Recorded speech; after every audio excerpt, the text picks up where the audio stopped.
fun little thing that says, we are recording.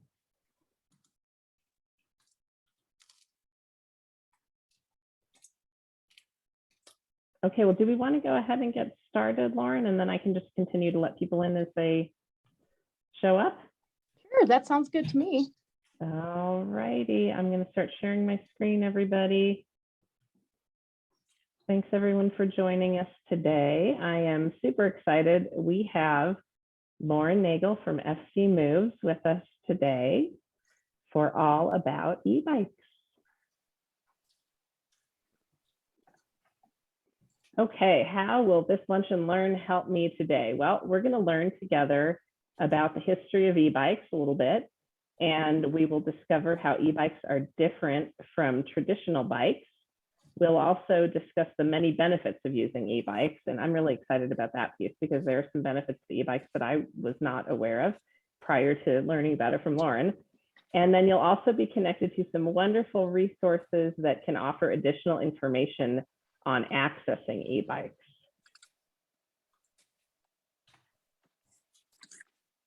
So how is PAFC trying to make a difference in this realm? Well, we are working to keep you connected to community resources such as the City of Fort Collins FC Moves program. That's where Lauren comes from today.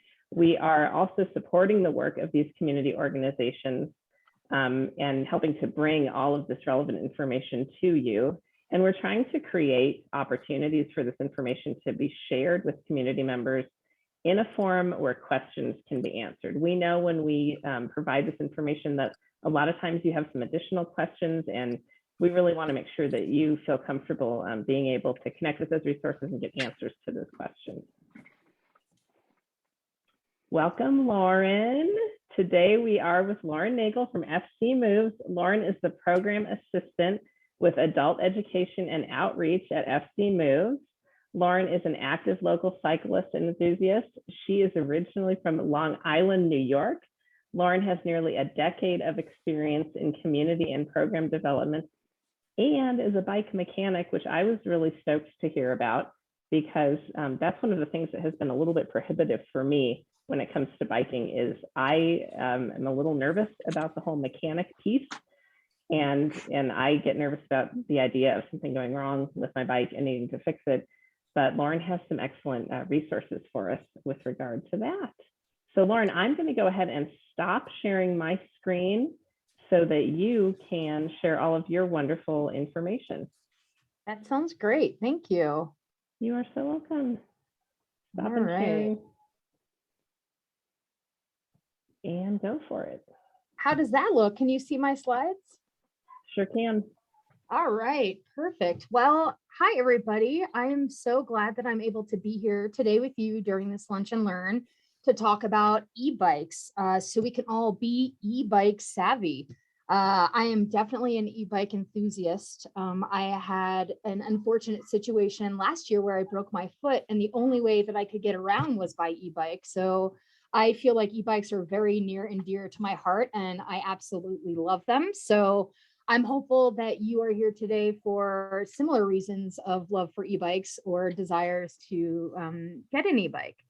Maybe what we can do really quickly is I would love to hear why you're in this class. Maybe do you already have an e-bike? Do you want to know more? Are you interested in an e-bike? You don't have one? Do you have plans to purchase one? And you can unmute or type in the chat, whichever method is best for you. And I just kind of want us to kind of understand each other a little bit more and where we're coming from. So maybe Carrie, you can share first.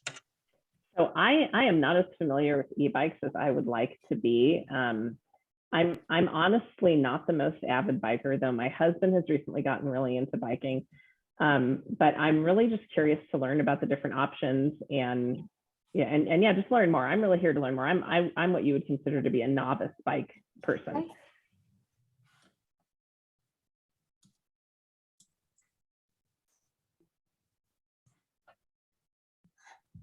I see that Lila unmuted, and Lila, I know you've got an e-bike. Okay, hi Lauren and everybody. Happy Friday, the sun is back, yay. Yeah, my husband and I have had e-bikes for about a year. just not quite a year. We got one back in April and one in May last year. And we've had fun exploring locally. They're too heavy for our rack that we have, so we haven't taken them out of the area at all. But anyway, it's always good to know more. And so thank you for being with us. Yeah, you are very welcome, Lila. And I actually do have a slide where maybe we can talk about some options for you with reference to transporting e-bikes. So maybe we'll get around to it towards the end of our presentation, but I'm glad that you mentioned that. So hopefully we can help you figure out something. Cool, thank you. You're welcome. And if no one else wants to share, that's totally okay as well. We've got a couple people in the chat who have mentioned, let's see here. Cheryl doesn't have an e-bike but is interested in learning more. And it looks like Bonnie does have an e-bike and has used and loved it, but would like to learn more. Diane does not have an e-bike but is curious to learn more about them. Awesome. So we've got a lot of curiosity about e-bikes, and it sounds like, you know, a lot of interest in getting some basic information. Perfect. Well, I think then we're ready to sort of move on down the road, if you will, and talk about today's route. So we're going to do a general e-bike overview. That is going to be really handy for those of you who do not have an e-bike, but maybe are interested and curious in the different types of e-bikes that you could get. Then we're going to talk about different classes or types of e-bikes. So not only are there different styles, but there's different types within those styles.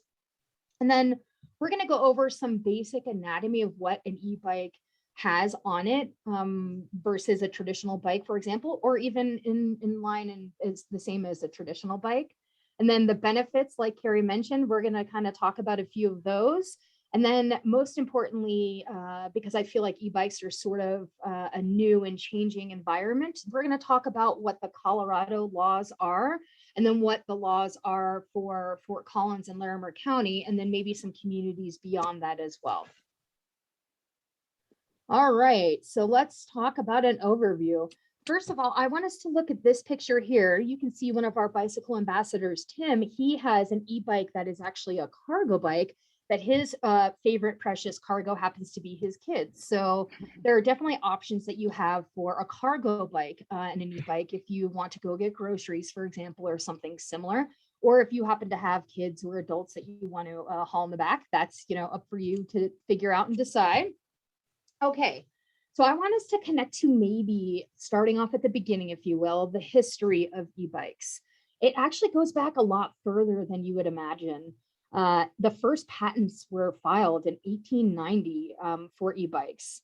And then a long time happened and they started coming up with a more modernized tech, let's say, in the 1990s.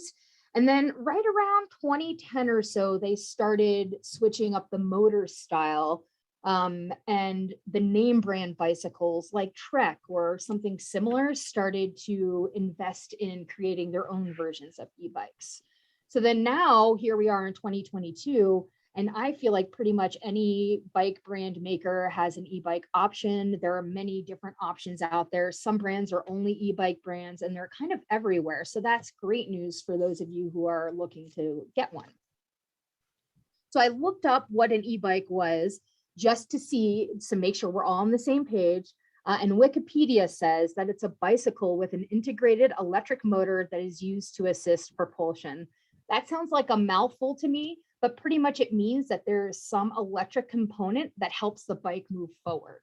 And so if we kind of keep that in mind, that's the basic overall definition of an e-bike that I think we could connect to.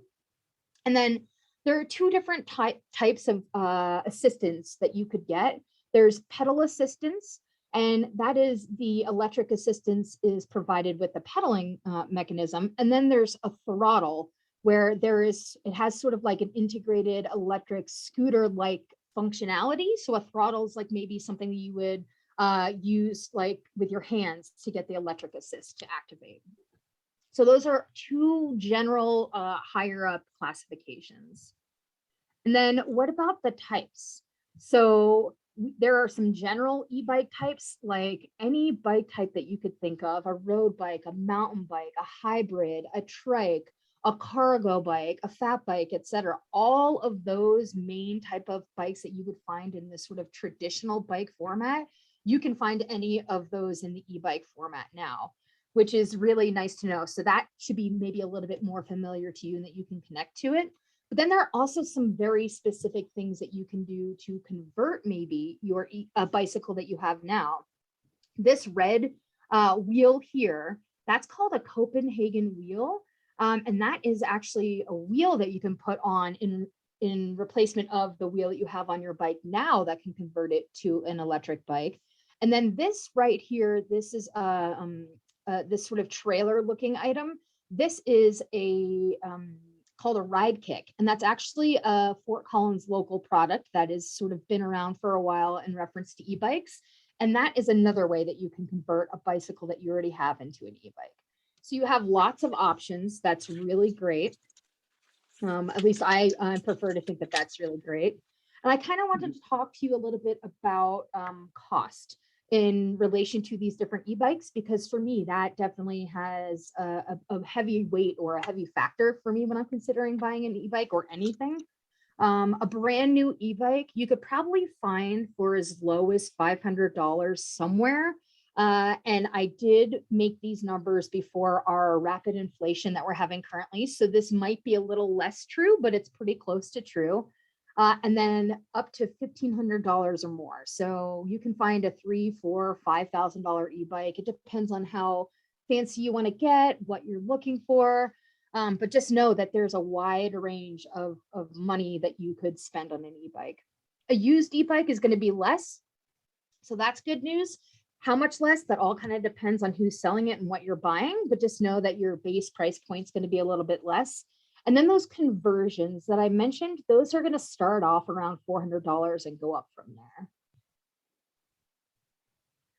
All right, so let's talk about some differences that exist between an e-bike and a traditional bike. There are some differences. For the most part, they're the same thing. They're both bicycles, but the handling is just a little bit different on them. An e-bike is going to be heavier than a traditional bicycle because of all that electric components and the batteries, maybe some motor situations. So if we kind of remember that, the handling is going to be a little bit different. So maybe when you turn corners, it's going to feel a little bit different turning corners. And then the maintenance, it can be complicated, but it doesn't necessarily have to be. And if you're like Carrie and maybe a little less like me and you're not a bike mechanic, you might just bring it into a bike shop anyway to have somebody work on it. So maybe the maintenance is a little bit less of a factor for you. It all kind of depends. So now that we've kind of talked about some differences that you can expect to see between the two styles of bicycles, I'm going to talk about the main classes of e-bikes that are out there. There are three main classes, class 1, class 2, and class 3. And these designations with watts, which is a power designation, that's what the W is, or mph or miles per hour, the maximum speed that's possible by the different classes. The watts might be different here and there, but the maximum speed is definitely what's associated with the class. And legally, class type must be clearly labeled on the bicycle. So when you go to purchase one, if you don't see a class type sticker somewhere, or especially if you're purchasing it used, I would caution you against purchasing it just because it has to be there according to the law. You can buy replacement stickers, but if you don't actually know what you're buying or what you're getting, then maybe you might not get the right replacement sticker. And that will be important. We'll find out in a little bit why. So here's an example. This is the bicycle that I rode around when I had that broken foot that I mentioned.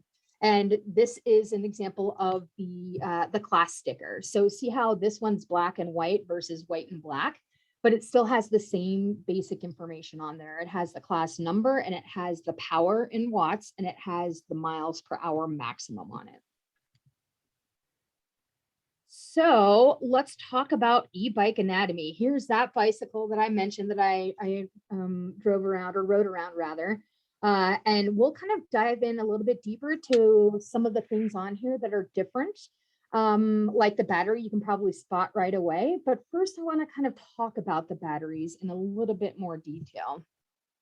So The batteries, they have different specifications. They're a lithium ion type battery. So that's very similar to the battery that you have in your cell phone. You can recycle them, which is really great news. I know that we're really recycle conscious here in Larimer County. And then the voltage on the batteries is typically going to be about 36 or 48 volts. If you are going to fly with an e-bike, though, you might want to consider purchasing one that has less voltage, because there are some airline restrictions. Every airline has a different restriction, so you're going to have to kind of look into that a little bit when you go to purchase. But I just want to put that little bug in your ear now. And then charging, when you go to charge your e-bike, you will plug the battery in, but the battery isn't forever. It definitely degrades after about 1,000 hours of charging, not 1,000 hours of riding. So that's great news for us. And on average, that's going to be about 3 to 5 years. So when you buy an e-bike, that means every 3 to 5 years, you're going to have to get a new battery. So that's the other thing we want to consider when we purchase a used e-bike. We don't know how used that battery is. And if it's towards the end of its life cycle, then you might need to get a new battery pretty quickly. So I would also factor that into your consideration when buying a used e-bike. And then the battery itself can be placed in quite a few places on the e-bike itself. On the frame, that'll give you better balance. And that's sort of found like on mountain bike or hybrid styles, which is the picture that we just looked at. And we're going to look at a picture in just a second also. It can also be placed on the rack, and we'll look at that bike that I showed you and maybe envision where it could be on the rack. And then the cost for a new battery is about $500 to $1,000. So that's pretty substantial. So it definitely is a factor, and that's retail price when it comes to thinking about the longevity of your bicycle or a used e-bicycle that you would purchase. So this is where the battery is located. You can see the red arrows pointing down towards it. It looks pretty chonky on here. It's a little big, but this space is a space that's not really used by our bodies when we're using our bodies to move on a bicycle, or by any mechanical parts of this bicycle. So it's a great place for us to put the battery, or for the bike manufacturer to put the battery rather. We don't have a choice. It is pretty static. But you can see this has a pretty sturdy rack, and the manufacturer could have chosen to put it on that rack instead. And then this is an up close look. You can see that there's a little keyhole up here, and that means that you can take the battery off of the bicycle. And it's a little hard to see here. Maybe I'll make a note to self to put a better picture on here, but there's actually a handle up here as well. So you can unlock it and then take it off the bike, and you have a handle that you can then carry it into your house and plug it in. So you don't have to worry about taking the whole bicycle into a place that's close to a plug, which is really great news. So you could leave the bicycle itself in your garage or under your carport or wherever it is that you park your bike, and just take the battery with you. And then this battery here, it has this push button, and it'll tell you how much power is left in the battery. I really love that, because if I'm out riding and I'm curious as to, or anxious maybe, if the battery is going to run out while I'm on a ride, I can just push that button and kind of know. And it's just like your cell phone or something similar, where it'll go down, and maybe let's say if it was half of the battery that was used, it wouldn't have all 5 of those green squares illuminated, maybe only 3 or 2. So it's a pretty quick visual way to tell. So then you also have a display. Oh, hold on, let me see. Oh, okay, very cool. It's easy to charge. I do want to interrupt myself really quick. And if you have any questions that you can think of at the time when I'm going over the information, please feel free to pop it in the chat. Or if you want to interrupt me, I am all here for that. Please interrupt me and ask a question. Yes, Cheryl. Question already. With regards to the battery, since we're on that, how do you charge it? I mean, what is the plug-in, or is there an adapter, or there's a special equipment that you need for that, or a special outlet? So I just wanted to know about that. Yeah, let me see. I actually don't have a picture of the charger on here. I'm going to make a note to add that for next time. So excuse me really quick while I write it down. Because I think it would be helpful to see that. So you really can't see where, but do you see my mouse on the screen on the image here? I'm not sure if you can see it. That's where it plugs into the motor of the bicycle. So that's where it's going to sort of like dock with the bicycle. Also located on this particular battery, it's just like a laptop or something similar where it has like a round plug on it. And then it has like, let me see my laptop here. So this situation here with my laptop, it has like a sort of brick with the cable attached to it. You can barely see this sort of thin cable. And then it has the other side that's maybe a little bit more of a thicker cable. And this particular bike has a similar situation. So you would just plug it into any standard plug that you have at your house on that end. And then on the other end, you probably have that brick somewhere along the line, and then it'll plug right into the battery itself on the other side. So it's pretty similar to things maybe you've done previous that you have to charge, like a cell phone or a laptop or anything that you have to charge up, really. It might look slightly different because it is for an e-bike and not for those other things, but the actions themselves are exactly the same. That was a great question, Cheryl. Thank you so much. And then we have another question here. How much does battery life differ riding off-road as opposed to road riding? That is a great question, Brian. So you can imagine, for example, if it's very hilly terrain or maybe something that's off-road, even if you're talking about some sort of crusher-fine gravel versus a pavement, you can imagine that you're going to be getting a lot more resistance. And if you can think of when you would have maybe rode a bike or do ride a bike where there is a lot more work that you have to put into it physically, the same is true for the motors and then therefore the battery. They're using more energy to do that action. So there are 100% are different terrains that you can ride over that will cause the e-bike to lose battery quicker than if it was ride, for example, under ideal conditions that are flat on pavement. So the best battery life that you're going to get is flat on pavement. And then from there, it's going to be shorter and shorter and shorter. And there's no like guaranteed ratio I can give you. It's all dependent on, for example, your body weight is a factor as well. So I would encourage you to maybe, if you don't plan on flying with it and you do plan on purchasing an e-bike, thinking about the volts that the battery can hold. If you're planning on riding off-road and up a lot of steep hills or something similar, then you can accommodate for that by getting a battery with different volts if it is available in the bikes that you are looking at to purchase. And you're welcome, Brian. That was another great question. All right. I'm glad I stopped and told people to interrupt me because I definitely want to address them when it's relevant and when we're looking at pictures so we can understand. So thank you both for asking those questions. Okay, so this display, this is on the handlebars of this bicycle, which I absolutely love because that's where my hands are anyway. And this plus and minus button is a way for me to control the mode, which is something that I don't really get too deep into here. But there's a turbo mode on this particular bicycle, which means that it provides a lot more assistance when I pedal versus maybe something that's like an eco mode, which is something that would conserve the battery like we just talked about. And so there are a lot of variations in there, and I can switch the mode by just hitting that plus or minus button that's on the display here, just off to the left-hand side of it. And again, your hands are right there anyway, so that's really great news. It also, in addition to controlling the pedal assist, it can also help display your speed.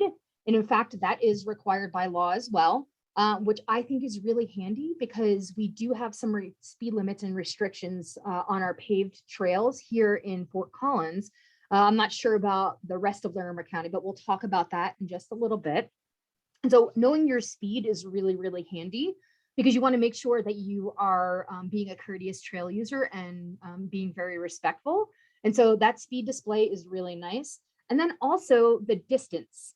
So you can see this trip, I happened to go 19 miles on this bike trip that I took with my broken foot, which seems like it's a lot for a broken foot, but there we are. I did it anyway. But because this bike is not moving, it says 0 miles per hour. And so that's why it says 0, 0, 0. It's because it's not moving, but that's where the miles per hour readout would show up. So let's talk really quick about cadence versus torque-based systems. There's a lot of detail here. I just want to connect us to two main points. These details will be good for you to go back and read the PDF or a copy of this presentation after this. So let's not get too bogged down in the technical details. I just want to speak maybe to the people who are interested in purchasing an e-bike. A cadence-based system is going to feel less like a traditional bicycle. So that means you're going to be doing less work. So if you have a situation where you don't want to put as much work or as much physical effort into it, a cadence-based system is going to be for you. If you want to have a bicycle that feels just like a traditional bicycle or feels more similar to that, then you are going to want to go for a torque-based system. And then some bikes have options that have both of those included. So there's so many options out there. You'll just have to see what's out there when you go to shop for an e-bike and see what's going on. But those are the two main points that I want to talk about here. And I don't really want to talk more about the technical parts unless you have some technical questions, then we definitely can. But if not, maybe you can connect to these facts after the presentation. So let's talk about the motor. So there's two motor types, and this is a little more technical as well, but there are two different things going on here as well. You can get a hub motor, which means it's just like that Copenhagen wheel, that red wheel that we looked at in the beginning. The motor is in the wheel itself, right where the hub is. This is going to be less maintenance, which is really, really great, but it's also going to be a little bit heavier and it's going to feel a little bit heavier. And the weight's going to be at the back of the bicycle. And then it's harder to fix a flat with that because you have to disconnect the electronics in order to take the wheel off. So that might be a negative for you as well. And then these are usually that cadence-based system that I mentioned, where it's going to feel less like a traditional bike. So if you want to do mid-drive, that is the kind of drive that I had on the bicycle that I was riding around. And here's a picture of that. This is one where it's sort of like in the middle of the bicycle. You're going to have more maintenance involved because it is going to put more strain on your drivetrain or like your chain area and your situation there. But it is going to be lighter. It's also going to be easier to lift or carry because it is in the middle and not towards one end, which is great. It's easier to fix a flat because you don't have to disconnect electronics to do so. And then you also have a lower gear ratio, which means that you can shift to make it much easier to pedal, even if you are not using the electric assist of the machine. And then these are usually those torque-based systems that feel a little bit more like a traditional bike, like I mentioned. So that was a bunch of super techie stuff. So before we move on to the next section of benefits, can you think of any questions that you have about the sort of detailed, tech part of the bikes?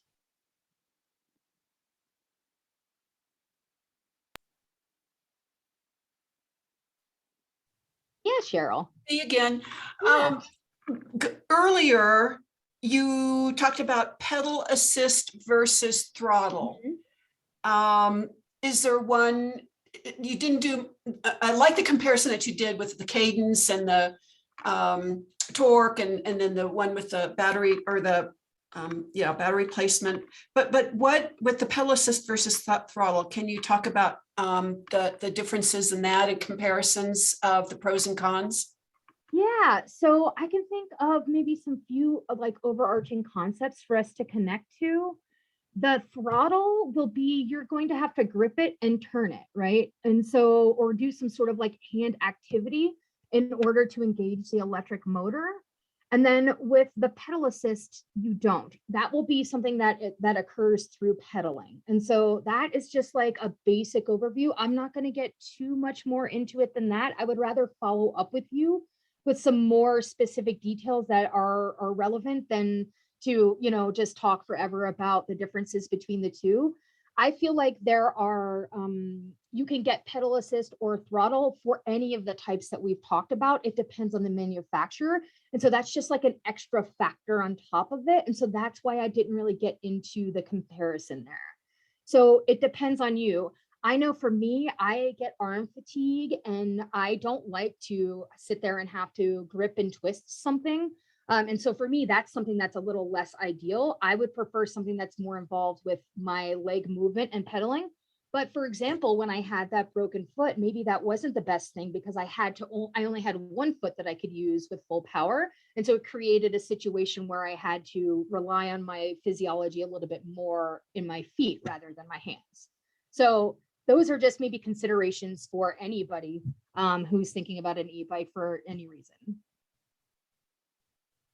All right, thank you, Cheryl. That was a good question. All right. Wait, was that someone else trying to ask a question? I was just thanking you for the answer. That was helpful. Oh yeah, okay. Yeah, you are very welcome. Oh, I didn't see the typing. I heard the typing. That's what it was. And I thought somebody was clearing their throat. Sorry about that. Okay. So let's talk about benefits. Well, I can see right here that this person is really happy to be on this e-bike. They're not going anywhere. That's okay. Just the possibility of being able to go somewhere is one of the biggest benefits that I can think of.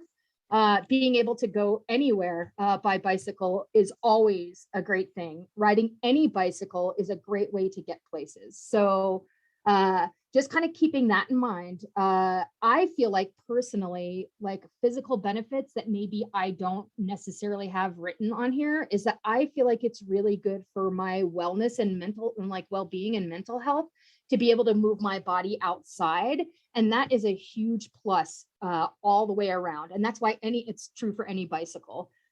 So keeping that in mind, maybe you would ride more frequently if you had an e-bicycle versus a traditional bicycle. Weather is a great one. What if it's really hot and you don't want to sweat as much or get as overheated? Then maybe you could do a little bit less physical work, but still ride your bicycle, which I think that's really great, especially if you want to show up somewhere and not be as sweaty because you have to interact with people and you don't want to be sweaty when you show up. So that kind of opens up a whole new realm of using a bicycle for transportation if we don't have to consider inconveniencing other people by being sweaty or overheated or having to catch our breath or something similar when we're trying to talk to people.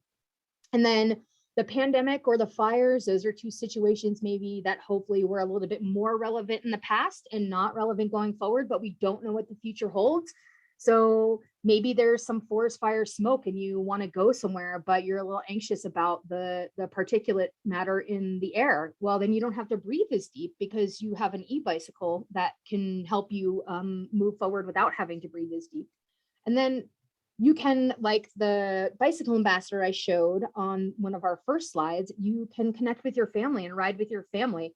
That particular person had his family on his bicycle, but that doesn't mean that you maybe want to go ride with your family or your chosen family or something similar. And so it's definitely a way to have you ride a lot more frequently. And then the rehabilitation factor, I've shared some personal stories about how that was something that was very helpful for me. And I was able to ride when I otherwise couldn't. And I feel like that was something that was priceless, especially because I don't actually own a car. And so it was the only way I could get around because I couldn't walk. So that is really, really great news. And like moving my body and getting my blood flowing and all of those things really helps with rehabilitation and getting blood flow into my foot and things like that. And then there's a European study that was done that I will also give to Carrie to include in a follow-up for all of those readers in the room who want to read a little bit more about this, but it leads to increased physical activity. And I know that there are some people out there, maybe not the people here today in this class, but some people out there that think that you do less physical activity overall when you have an e-bike, and that's not necessarily true. Because you get to build stamina and you maybe would opt to ride a longer distance or go more than you would if you had a traditional bicycle or if you were riding a traditional bicycle. And so you definitely will go further places and build stamina through that sort of notion than you would if you did not have an e-bike. And this European study sort of quantifies all of those concepts into maybe a little bit more of a technical study-based environment. And so I thought that it was really interesting that we were able to see that has been studied and shown that that e-bikes do lead to increased physical activity. All right, so those are just some benefits. I'm sure there are many more, but those are some really great ones. I also want to take a second to talk to you about our bike share system that we have, our spin bike share system in Fort Collins. If you are in Fort Collins, this might be a way for you to try an e-bike out. It is app-based on your cell phone, but there is an access program that you can use to activate it by text message. So if you don't have a smartphone, don't worry. There is a way for you to still ride one. They're available daily, except between 1 a.m. and 3 a.m. I don't know that that's going to be a time factor for you. I know it's certainly not for me. I'm sleeping during those time frames. And then the cost is it's $1 to unlock the bicycle and then 30 cents per minute after that. So I just wanted to connect you to the fact that there's a cost associated with it. And then there's a sort of geofence that limits the places that the e-bikes can go, but it's all indicated in the app where you can look it up on the internet in advance. Maybe there's some dismount zones, for example, in Old Town. And then you're not allowed to take these bikes onto transport buses. So just kind of keep that in mind that you can't combine it with transit. If you would like to, you'd have to leave it at the bus stop and then get another one at the end of your stop where you're getting off the bus. And then there are reduced rates for those who have a low income or a fixed income. So I wanted to connect you to that as well. And then the one thing that I wanted to mention about Spin is they actually have a fleet of adapted bicycles like tricycles and other things that are similar to that. And they will deliver to your door and pick up from you. And it is 100% free, which is really, really great. But these bicycles that they do as part of this program are not electric. They are traditional bicycles, but that might be something for you to try out before you purchase an e-bike, or maybe instead of an e-bike to try it out and see what it's like to have a bike delivered to your door and then picked up, which is really, really great. And I love that there's no cost involved. And they do have plans to have those bicycles eventually be e-bikes, but they aren't right now. So I just wanted to connect you to that. I'll include information about that program in the follow-up email that Carrie will be sending out. So if you are curious about that and maybe want to stay in touch with them and find out when those bikes do get converted over to e-bikes, then that'll be a great way for you to connect to them. So let's talk about some of our Colorado laws that we have. So I'm going to start off with Fort Collins because that just happens to be where I'm located. We have a courtesy maximum speed limit on the trails of 15 miles an hour. So you remember the different classes that we talked about, none of them had a maximum speed of 15, but they started out at 20 miles an hour. So you are definitely going to have to pay attention to your speed when you are using one of those e-bikes and make sure that you are adhering to that speed limit as a courtesy to other trail users. And then we only allow class 1 and class 2 e-bikes on our paved trails, not class 3. Class 3 is the one, if you remember, that it goes up to 28 miles an hour. It's a little bit more beefy, let's say. And right now we only allow class 1 and class 2. And none of these classes or any e-bike is allowed on our city of Fort Collins dirt or soft surface trails, either along the river or in natural areas. So I just wanted to connect you to that. And then, like always, every trail user should give an audible signal to pass. And so I wanted to connect this to that. For riding on the pavement, you can ride any class of e-bike that you want to on the pavement. There are no restrictions there. It's just you living your life. But just know that there are some restrictions on our paved trails here in Fort Collins. And then this is a picture of the sign that you'll find out on our trails. So if you are ever curious, you can read this in the follow-up, but if you're ever curious when you're out and about, you can stop and read this sign to refresh your memory. And then there's also some other e-devices on here. So no e-skateboarding, y'all, no one wheels, nothing like that. No electric scooters on our trails. So just kind of keep in mind that in reference to other e-devices, there are some restrictions as well. And then again, don't read through this entire table on the screen here. I just wanted to let you know that the way that they have the law written at the state level is that each municipality can kind of define their own laws and rules. And so you can see here that each one is separated out. So if you are going to travel to a different community that's not Larimer County, for example, you want to make sure that you look up what those rules and laws are in the county or in the state where you will be traveling to. So just kind of keep that in mind. And then in Larimer County, anybody who has a mobility disability is allowed to ride an e-bike on the soft surface trails. So those things that I mentioned before, if you need to ride an e-bike, then you are 100% allowed to. So just kind of keep that in mind, that those laws and rules that I mentioned before are just sort of overarching laws for everybody who lives here. So state laws, these are the same for anybody who's on a bicycle. You want to give people 3 feet to pass. You want to give that audible signal, and this is on the streets or on the trails. You have to stop at lights and stop signs. And you must follow all the rules of the road, and the trails, no matter what your bike type is. So just kind of keep that in mind, that you don't get a special get out of jail free card or whatever that is. Just because you're on an e-bike, you still have to obey the laws. So like I mentioned, municipalities can make their own laws. You cannot do any speed modifications to your e-bike. So you can't have somebody install a better, bigger, whatever it is, motor on a class 1, for example, and then leave the class 1 sticker on there and try to pass it off as a different one. You can't make any modifications to a class 1 or a class 2 or a class 3. It is what it is. And then specifically for class 3 e-bikes, if you're under 18, you have to wear a helmet according to the law. And if you're under 16, you're not allowed to ride one at all. So I just want to keep that in mind. If you have people in your life who are of that age and you do opt to purchase a class 3, then they can't ride it if they're under 16. And if they're between 16 and 18, they have to have a helmet on. And then you can't have more people than the manufacturer intended on the bicycle. So I think that means that all 3 people can't jump on one bicycle and do a lunch and learn. That's a 3-person e-bike ride on one e-bike. It's just not going to work. But if, for example, it's an e-bike that is meant for 3 people, then maybe it would. So just kind of keep that in mind. No handlebar riding or anything like that. Okay, so transporting. I know that I mentioned I would talk to you about this. For the rack type, a hitch type is better than an over the hatchback type of rack.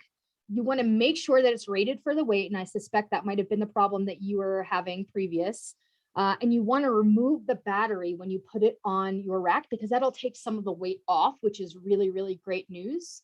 And ramps can make loading and unloading onto that hitch rack a lot easier, which is great news, because e-bikes are really heavy, and having to lift them up, I mean, they're, I don't know, 50 pounds. How heavy are they?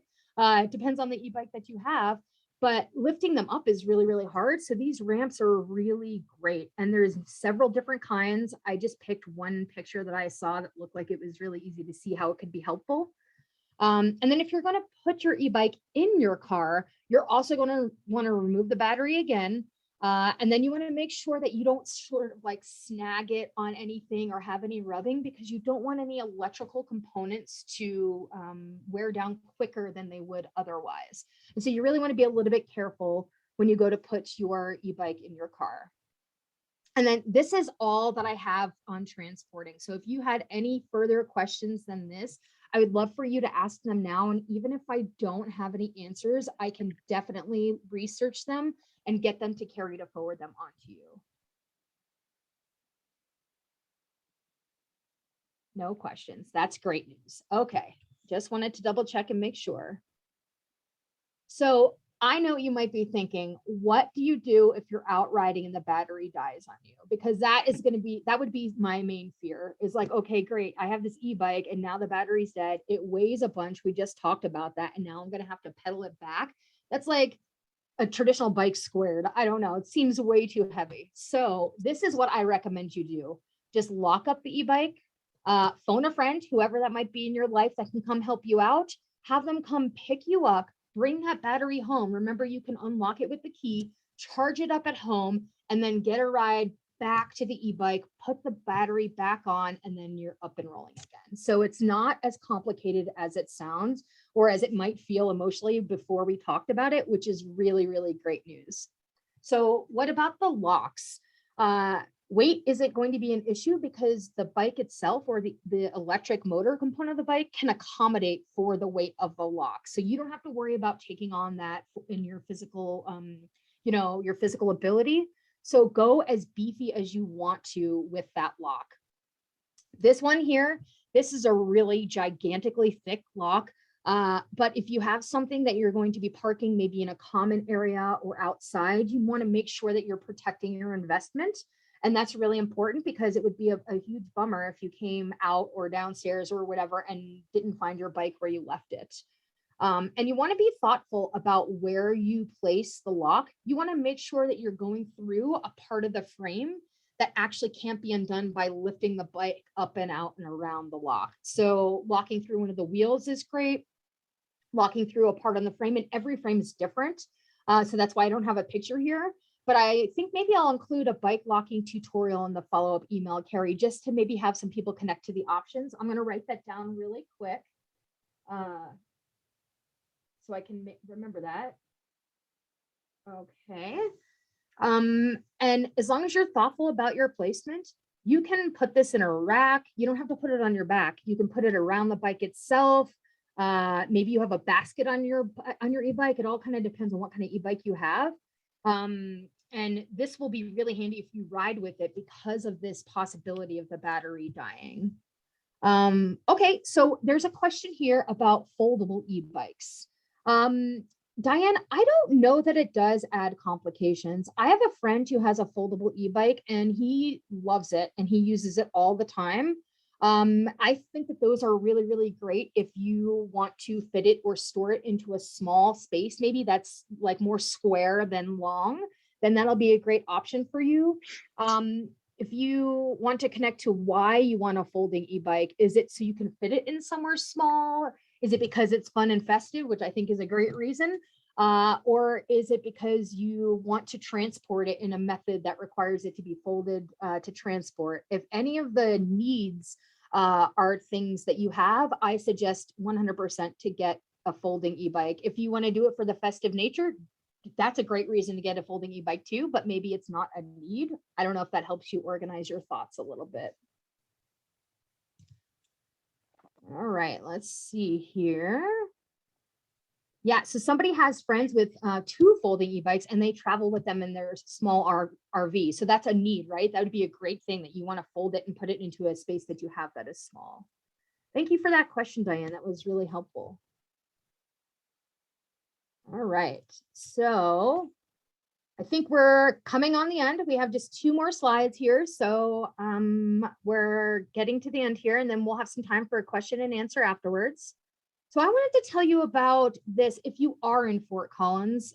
This isn't true for the rest of Larimer County, so I don't know where any of you live, but we have this system called Access Fort Collins. It is a really great system. It's a way for you to connect with city staff without having to figure out on our website, for example, or figure out who you need to talk to for any reason. You can report potholes, dangerous conditions, compliments, which is my favorite one, or suggestions that you might have. You can submit all of those in through this Access Fort Collins website or app, which I'll give Carrie the information in a follow-up email, so that way you have access to it.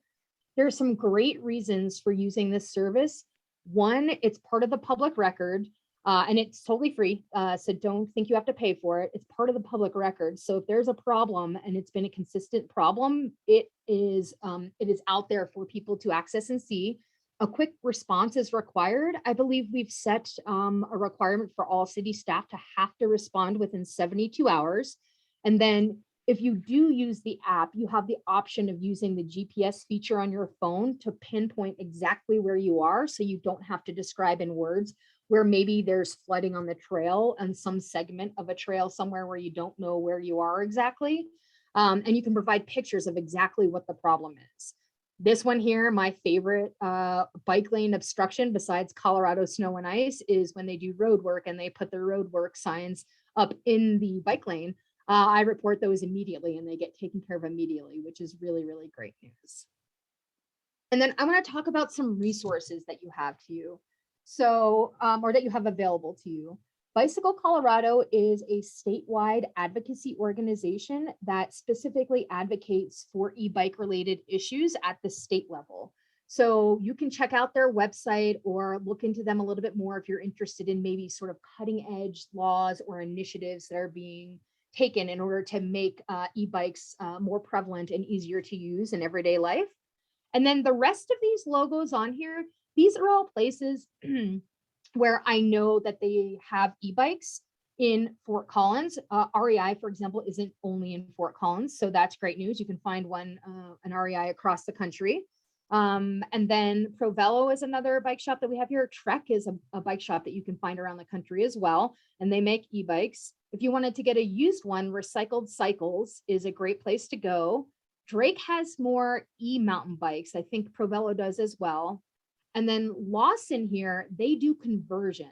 So they'll help you figure out a conversion of your bike if you're interested in that.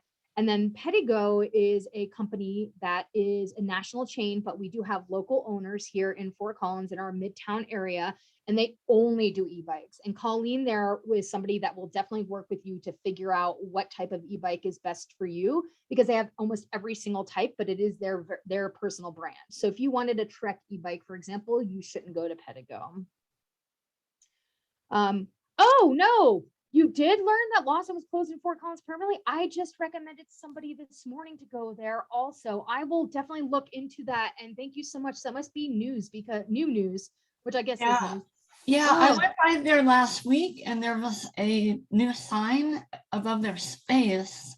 Okay. But then I just looked them up on Google and it shows permanently closed. So I just learned about that very recently. They had converted a bike for a neighbor where they put, they put the hill topper little unit on that bike and converted an LL Bean bike into a little e-bike. So we knew about them doing that, but I don't think they're here anymore. Sorry. Yeah, no, thank you so much for the FYI. Sometimes it's so hard to keep up on the minute by minute. And unfortunately, these days with small businesses, it is a little bit more quick and swift than we would like it to be. I will look into who else does conversions in town then, because I really would like for you to have a resource available to you, even just knowledge of knowing where you can go and have the conversation about conversions. I'm pretty sure that any of these other bike shops like Provello and maybe REI, maybe Drake can do a conversion for you, but I really would like to connect to them first and ask them before I send you there, because I don't want you to go on a sort of wild goose chase there. Thank you so much for that information, Lila. And that's it. That's all that I have. So I would love to maybe hear if you have any questions that you'd like to talk about, anything maybe that we didn't cover. I'm pretty sure that Brave New Wheel would do a conversion. I think I've heard of them doing before, but again, I would love to have a conversation with them first. And before I do that, they were going to be the first people that I called on the list, even though they're not on the list of bike shops there, because they don't have any actual bikes in their shop anymore. They've switched to being service and maybe conversion only. And so that's why I don't have their logo up there. But okay. So I'm going to jump right in here and take advantage of you. I have had a question for a really long time. I know about the audible signal requirement when you are passing someone on a local trail. The thing that has become more and more of a problem is people that have earbuds in or iPods in, and or people with hearing loss who cannot hear. The little ping bells, they are my nemesis because they're a really high-pitched little ping. And walking with people with hearing loss, they never have a clue that those people are behind them. And I know that I still give an audible signal, but I would say that 50% of the people I go by have something in here and they don't hear. So I just am curious what kind of conversations have maybe come up with the city staff like you. And I mean, there's not, other than a great big signboard on the back of somebody that says, I can't hear the little bells. Yeah. I'm just curious what, if people are doing anything about it other than just being mindful and walking to the right side of the trail and assuming that people are coming. Yeah, so that is a really great question, and I thank you for that. I think that maybe I personally haven't considered those with hearing loss in this equation when I educate about it. So I will definitely augment my discussion points from now on. So I really appreciate you bringing that to my attention. The people who have earbuds in, though, I've definitely known about that for a while because I experienced that myself when I ride or when I'm walking or anything on the trail. And we do have that conversation with people. I do probably about 6 to 10 trail pop-ups per year where I'm on the trails interacting with people as they're going by on their everyday sort of trips on the trail or leisure trips on the trail. And so we do that in addition to having education on our bike maps and our trail maps and on our website, and bringing it up every time I teach a class for any reason at any point in time. Other than that, I don't do anything beyond that. I do want to let you know, everybody here and everybody who will be watching the recording, that we are in the middle of revising our active modes plan, which is our sort of generalized plan that the city will have for walkers and bikers and anybody who's on wheels, any kind of wheels rolling around for the next, like, say, 5 to 7 years. And so it's kind of like really pivotal that we get feedback from everybody. And so I will be forwarding on, in addition to everything else that we've talked about and some other things, for the follow-up email, a way for you to connect with us about this active modes plan. And this suggestion that you've mentioned is a really great place. I will also take this information and pass it on to people I work with. So that'll definitely happen, but I would love to have you give us feedback about that or anything else that's relevant to you. Yeah, I appreciate that. You know, the only thing I really thought of would be something along the line of a little caution thing that could be just stuck on the clothing, you know, that would have a little magnet attachment or something that wouldn't go through clothing, that a wearer who is hearing impaired could, or a walker or rider. I mean, it's on the bike too, but walking is really dangerous. But having that person be able to have something that, you know, it would take time for people to get onto it, but just to have a little bit of caution there so that the assumption is not that everybody can hear that little ping, because they're really high pitched and they're really tiny. And if people are back too far when they ping it, I mean, I often barely hear it, but I think that would be a really cool thing, sort of like the electric cars, you know, that people that might have vision loss can, they're listening to vehicles, they're at risk of stepping out in front of a vehicle. Yeah, they're quiet. They're really quiet. So just a thought as we move into the e-world more and more. Thank you. Appreciate that. Yeah, most definitely. And I feel like we could do maybe some sort of campaign or signage that just lets people think of this and are aware that this is a possibility out there, you know, like, and that's even more of a reason to slow down, because a lot of people feel like they can just ding the bell and zoom through and they don't have to slow down at all. And my personal method is I always ask. I say, I'm going to pass you on your left if it's okay. I don't wait for permission, but I always ask and then thank them. Because I assume by me actually passing, it is them giving permission. And I don't have any bells on my bikes at all. I do everything verbally and I slow down and have a conversation. And maybe the answer there is that we encourage people to interact with trail users in a way that's human and not that's like, use your bell, please. It's great. But then you can also use your voice if you are capable and, you know, you have. Right. And I've gotten to where I acknowledge, so they know I heard them. I just raise my hand and kind of do a thanks, you know, and that could be another built-in, just, you know, courteous response both directions. So yeah, I appreciate that. Thanks. Yeah, I appreciate you bringing that up. Thank you. Yeah. That's such an important point. I'm really happy you brought that up, Lila. I feel so educated today, Lauren. I mean, this is honestly the whole e-bikes thing. It was something that I was a little intimidated by. It was like, okay, well, if I get into biking, I'm just going to stick with regular bikes. E-bikes were not even on the table for me as a consideration because they seemed somehow too complicated. But now they don't. Now they just seem really cool. Yeah.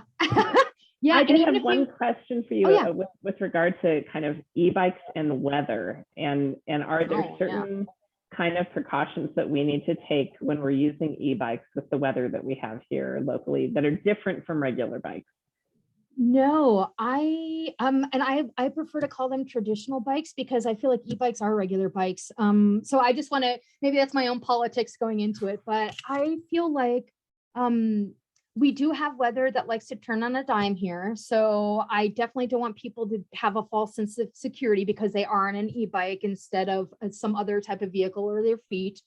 So I would just caution you to always check the weather. I would also keep in mind if there's ice out or snow or something similar, you might want to, if you're not a winter rider, maybe becoming one because you think you can now that you have an e-bike is not the correct assumption to make. We do offer a cycling in winter class that we can maybe teach coming up this winter. I feel like we're at the end of this winter, so it'll give you some pro tips on what to wear.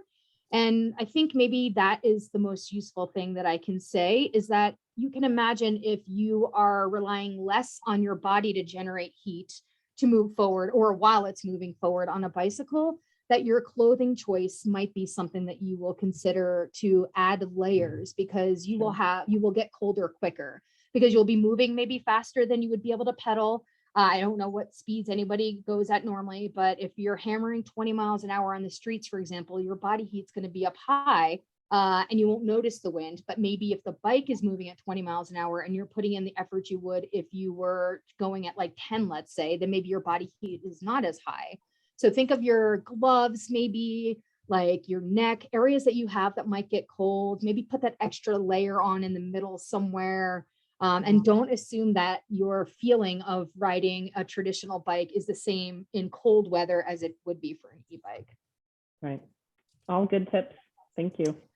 Yeah. And then I just wanted to encourage everybody too, for the complicated technical stuff we did talk about, I laid out the PowerPoint so that way you can look at it again afterwards and sort of break down the information easier. So that is something that I would encourage you, if you've forgotten anything we talked about, but understood it at the time, it's all going to be there for you to refer to after the class, which is great news. And I'll get that sent out to everybody. We've got a lot of good information to send out to everyone as follow-up. Yeah. And I've got a list of people who weren't able to make it today, but who are really eager to get that information and watch the recording. So I'm excited that we recorded today. Yeah, me too. Any other questions for Lauren while we've got Lauren here with us? I think I'm good. Such good information. I feel so enlightened.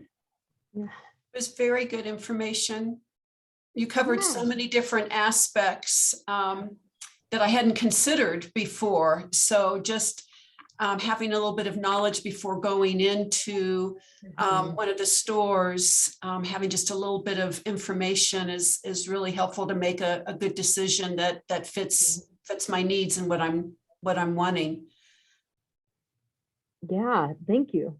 Yeah, I'm glad that that's true. And I think that that's what I had in mind when I wrote the class, is it's like a little bit of a lot of information. So this way you can kind of have a big picture. So when they start talking about like brushless motors, for example, you'd be like, oh, I heard about that when we were talking about the new technology that started in 2010 or whatever, and you can kind of connect to some concepts and like verbiage that is like e-bike words, you know what I mean? So I'm glad to hear that you did get some benefit out of that, Cheryl. Maybe if I could just ask real quick, if Bonnie and Lila who have bikes, I don't know about Brian, but what style did you get? The Cadence or the Torque, the pedal assist, the throttle? What did you get, or what do you have? Go for it, Bonnie. I'm pretty sure we have a Torque because it does depend on the pressure, but I never knew there were two options. We got a folding bike, two folding bikes, because we travel a lot with them. We take them everywhere, and we always expect we go camping, we're going to be biking wherever we go. So the folding thing was really helpful. We do put them in the car, but it's easier if we both lift them in together. Terry could put them in. I couldn't lift one by myself up that high. So this whole ramp idea is interesting.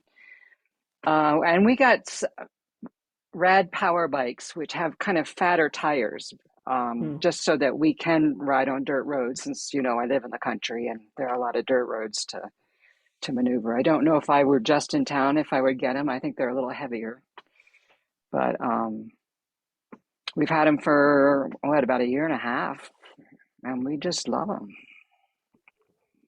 Good. That's great.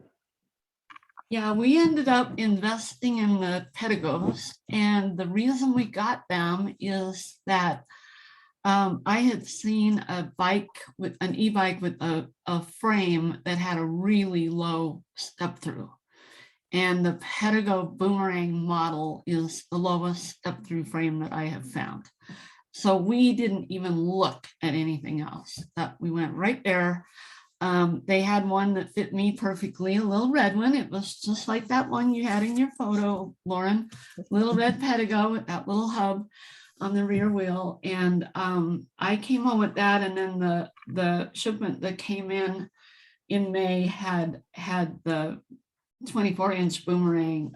My hubby and I are not real tall, so we ended up with 24-inch frames, and everything about them is great. The concerns we're having are related to the cognitive components of operating them.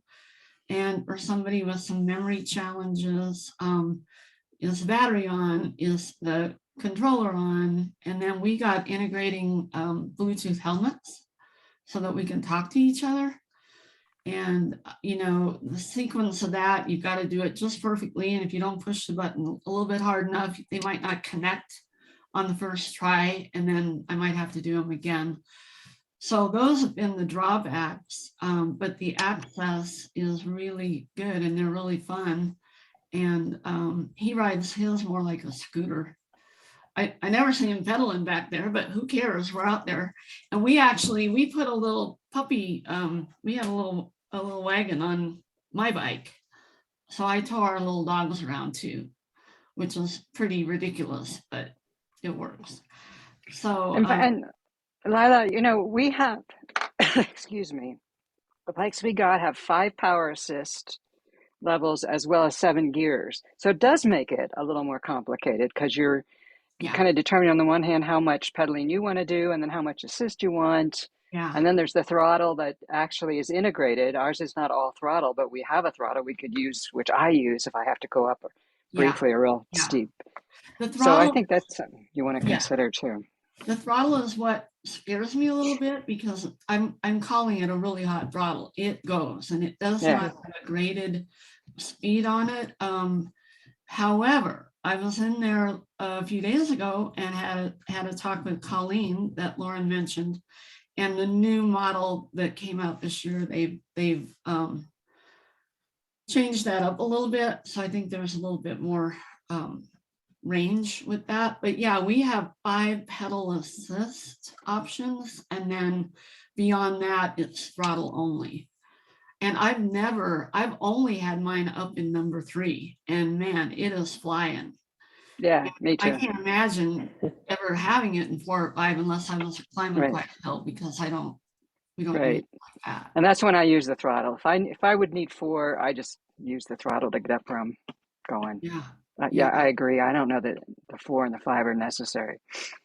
Yeah, and the weight on ours, I believe that without the batteries on them, they're either 50 or 52 pounds.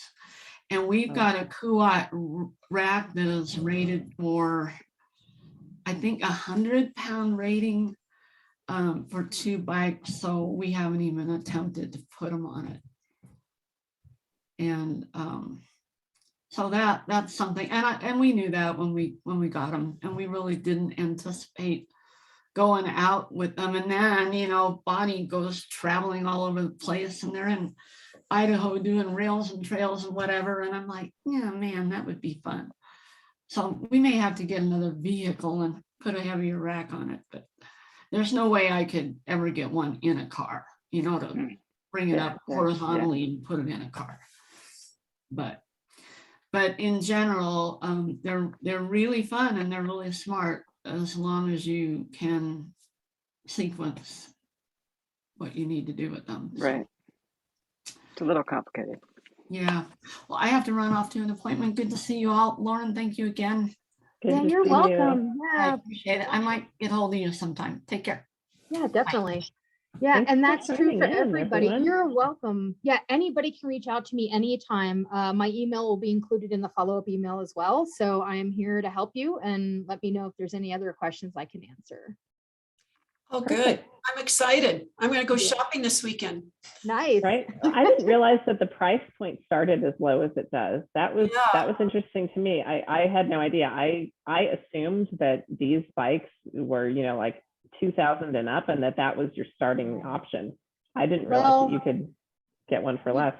You do get what you pay for. I will say that Sure, it's sure. just like the traditional bike where you can get one really, really inexpensive or one that's really, really expensive. So it's just a gradient, and it depends on how often you'll be using it, if you care about certain performance things or not. And it's all just very personal. So that's Yeah. why I put the wide range out there.